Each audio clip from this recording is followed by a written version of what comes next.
ಎಲ್ರಿಗೂ ನಮಸ್ಕಾರ. ಇವತ್ತು ಬೆಳಗಿನ ತಿಂಡಿಗೆ ನಾನು ಚಪಾತಿ ಜೊತೆಗೆ ಒಂದೊಳ್ಳೆ ಚನಾ ಮಸಾಲಾನ ರೆಡಿ ಮಾಡ್ತಿದ್ದೀನಿ.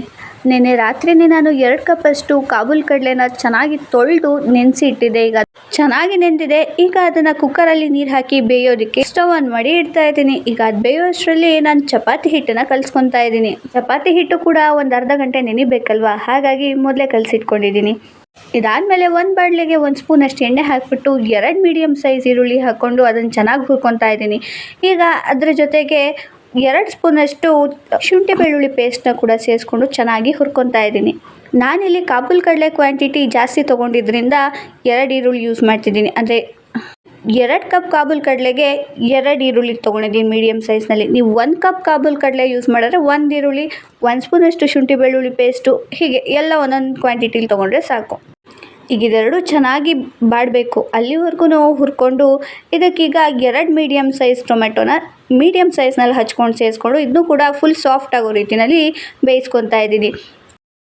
2 ಕಪ್ ಕಾಬೂಲ್ ಕಡಲೆ ತೊಗೊಂಡಿರೋದ್ರಿಂದ 2 ಟೊಮೆಟೊ ಸೇರಿಸ್ಕೊತಾ ಇದ್ದೀನಿ. ಇಲ್ಲೂ ಕೂಡ ನೀವು 1 ಕಪ್ ಮೆಜರ್ಮೆಂಟಲ್ಲಿ ತೊಗೊಂಡ್ರೆ 1 ಮೀಡಿಯಮ್ ಸೈಜ್ ಟೊಮೆಟೊ ಸಾಕಾಗುತ್ತೆ. ಇದು ಈಗ ಚೆನ್ನಾಗಿ ಸಾಫ್ಟ್ ಆದಮೇಲೆ ಇದಕ್ಕೆ 1 ಸ್ಪೂನಷ್ಟು ಅಚ್ಕಾರದ ಪುಡಿನ ಸೇರಿಸ್ಕೊಂಡು ಹಾಗೆ 1 ಚಿಟಿಕೆ ಅರಿಶಿನ ಹಾಕ್ಕೊಂಡು ಚೆನ್ನಾಗಿ ಫ್ರೈ ಮಾಡ್ಕೊತಾ ಇದ್ದೀನಿ. ಅಚ್ಕಾರದ ಪುಡಿ, ಅರಿಶಿನ ಎಲ್ಲ ಈರುಳ್ಳಿ ಟೊಮೆಟೊ ಜೊತೆಲಿ ಚೆನ್ನಾಗಿ ಹೊಂದ್ಕೊಂಡ್ಬಿಡ್ಬೇಕು. ಆ ರೀತಿಯಲ್ಲಿ ಚೆನ್ನಾಗಿ ಮತ್ತು ಟೊಮೆಟೊ ಎಲ್ಲ ಫುಲ್ ಸ್ಮ್ಯಾಶ್ ಆಗೋ ರೀತಿಯಲ್ಲಿ ಫುಲ್ಲು ಬಾಡಿಸ್ಕೋಬೇಕು. ಈ ಪೂರ್ತಿ ಸಾಫ್ಟ್ ಆದಮೇಲೆ ಗ್ಯಾಸ್ ಆಫ್ ಮಾಡಿ ತಣ್ಣಗಾಗೋದಕ್ಕೆ ಬಿಡಬೇಕು. ಈಗ ಇನ್ನೊಂದು ಕಡೆ ಕೂಡ ಚೆನ್ನಾಗಿ ಬಂದಿದೆ. ಕಾಬೂಲ್ ಕಡಲೆ ಫುಲ್ಲು ಸ್ಮ್ಯಾಶ್ ಆಗಬೇಕು. ಈ ರೀತಿ ಆದಮೇಲೆ 1 ಸ್ಪೂನಷ್ಟು ಕಾಬೂಲ್ ಕಡಲೆನ ನಾವು ಹುರ್ಕೊಂಡಿರೋ ಮಸಾಲೆಗೆ ಸೇರಿಸ್ಕೊಂಡು ರುಬ್ಕೊಂಡು ಎತ್ತಿಟ್ಕೊಂಡಿದ್ದೀನಿ. ಈಗ ಒಂದು ದೊಡ್ಡ ಪಾತ್ರೆ ತೊಗೊಂಡು ಅದಕ್ಕೆ 3 ಸ್ಪೂನಷ್ಟು ಎಣ್ಣೆನ ಕಾಯಕ್ಕಿಟ್ಟು ಅದಕ್ಕೆ ಜೀರಿಗೆ ಹಾಗೆ ಪಲಾವ್ ಎಲೆ, ಹಸಿಮೆಣ್ಸಿನ್ಕಾಯಿನ ಸೇರಿಸ್ಕೊಂಡು ಲೈಟಾಗಿ ಬಾಡಿದ್ಮೇಲೆ 1 ಮೀಡಿಯಮ್ ಸೈಜ್ ಈರುಳ್ಳಿನ ಹಾಕ್ಕೊಂಡು ಫ್ರೈ ಮಾಡ್ಕೊತಾ ಇದ್ದೀನಿ. ಈರುಳ್ಳಿ ಕೂಡ ಫುಲ್ಲು ಚೆನ್ನಾಗಿ ಫ್ರೈ ಆಗಬೇಕು. ಅಲ್ಲಿವರೆಗೂ ಚೆನ್ನಾಗಿ ಹುರ್ಕೋಬೇಕು. ಈರುಳ್ಳಿ ಫುಲ್ಲು ಹುರ್ಕೊಂಡಿದ್ದಾದಮೇಲೆ ಅಂದರೆ ಚೆನ್ನಾಗಿ ಬಾಡಿದ ಮೇಲೆ ಇದಕ್ಕೆ ನಾವು ರುಬ್ಕೊಂಡಿದ್ವಲ್ಲ ಕಾಬೂಲ್ ಕಡಲೆ ಸೇರಿಸ್ಕೊಂಡು ಆ ಮಸಾಲೆನ ಹಾಕ್ಕೊಂಡು ಚೆನ್ನಾಗಿ ಮತ್ತೆ ಫ್ರೈ ಮಾಡ್ಕೋಬೇಕು. 1 ನಿಮಿಷ ಹುರ್ಕೊಂಡ್ರೆ ಸಾಕು. ಅದರಲ್ಲಿರೋ ಎಣ್ಣೆ ಎಲ್ಲ ಬಿಡ್ತಾ ಹೋಗುತ್ತೆ, ಎಣ್ಣೆ ಅಂಶ. ಆವಾಗ ನಾವು ಮಿಕ್ಸಿ ಜಾರ್ಗೆ ನೀರನ್ನು ಸೇರಿಸ್ಕೊಂಡು ಈಗ ಅದನ್ನ ಕೂಡ ಇದಕ್ಕೆ ಆ್ಯಡ್ ಮಾಡಿಕೊಂಡು ಮತ್ತೆ ಚೆನ್ನಾಗಿ ಮಿಕ್ಸ್ ಮಾಡ್ತಾ ಇದ್ದೀನಿ. ಈಗ 1 ಕುದಿ ಬಂದಮೇಲೆ ಇದಕ್ಕೆ ನಾವು ಬೇಯಿಸ್ಕೊಂಡಿದ್ದು ಚೆನ್ನಾಗಿ ಬಸ್ಕೊಂಡು ಹಾಕ್ಕೊತಾ ಇದ್ದೀನಿ.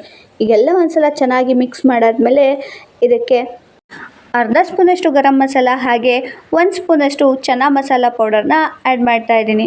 ಜಾಸ್ತಿ ಚನಾ ಮಸಾಲ ಪೌಡರ್ ಹಾಕಿದ್ರೆ ಅದು ಹುಳಿ ಫ್ಲೇವರ್ ಜಾಸ್ತಿ ಆಗೋಗುತ್ತೆ, ಹಾಗಾಗಿ ನೋಡಿ ಹಾಕ್ಕೊಳ್ಳಿ. ಇದ್ರ ಜೊತೆಗೆ 5 ರೂಪಾಯಿದು 1 ಫುಲ್ ಮ್ಯಾಗಿ ಮಸಾಲ ಪ್ಯಾಕೆಟ್ನ ಹಾಕ್ಕೊಂಡಿದ್ದೀನಿ.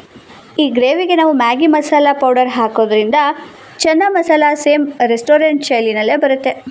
ಈಗ ಇದಕ್ಕೆ ಕಾಬೂಲ್ ಕಡಲೆ ಬೇಯಿಸಿಟ್ಕೊಂಡಿದ್ದ ನೀರನ್ನ ಸ್ವಲ್ಪ ಸೇರಿಸ್ಕೊಂಡು ಚೆನ್ನಾಗಿ ಮಿಕ್ಸ್ ಮಾಡಿ ಇದನ್ನ ಕುದಿಯೋದಕ್ಕೆ ಬಿಟ್ಟಿದ್ದೀನಿ.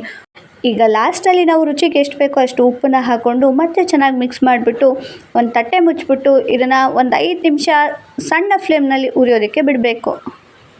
ನೀರನ್ನು ನೋಡಿ ಸೇರಿಸ್ಕೊಳ್ಳಿ. ಜಾಸ್ತಿ ಹಾಕ್ಕೊಂಡ್ರೆ ಗ್ರೇವಿ ಗಟ್ಟಿ ಬರೋಲ್ಲ.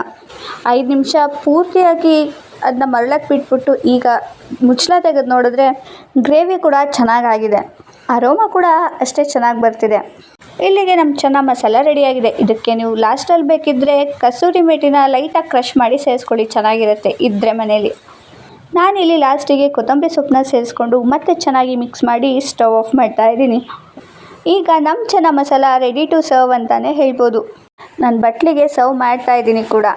ಈ ಚನಾ ಮಸಾಲಾನ ನೀವು ಚಪಾತಿ, ಪೂರಿ, ರಾ ರೈಸ್ ಹಾಗೆ ಜೀರಾ ರೈಸ್, ಗೀ ರೈಸ್ ಜೊತೆ ಕೂಡ ಸರ್ವ್ ಮಾಡ್ಬೋದು. ಸದ್ಯಕ್ಕೆ ನಾನು ಚಪಾತಿ ಮಾಡ್ಕೊಂಡಿದ್ದೆ, ಹಾಗಾಗಿ ಚಪಾತಿ ಜೊತೆಲಿ ಚನಾ ಮಸಾಲಾನ ಸರ್ವ್ ಮಾಡಿಕೊಂಡು ತಿಂಡಿ ಮಾಡ್ತಾ ಇದ್ದೀನಿ. ತಿಂಡಿ ವ್ಲಾಗ್ ಇಷ್ಟ ಆಗಿದ್ರೆ ಲೈಕ್ ಮಾಡಿ, ಸಬ್ಸ್ಕ್ರೈಬ್ ಮಾಡಿ. Thank you for watching.